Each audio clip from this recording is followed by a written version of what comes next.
Na prvom mjestu, hvala vam od srca moj slobodarski narode Republike Srpske što ste tu.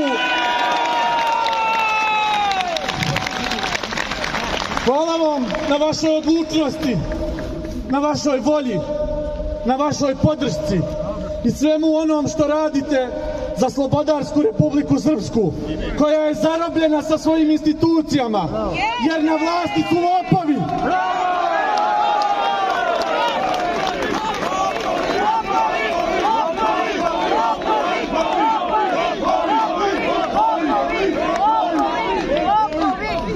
Mi smo ovdje danas sa jasnom namjerom.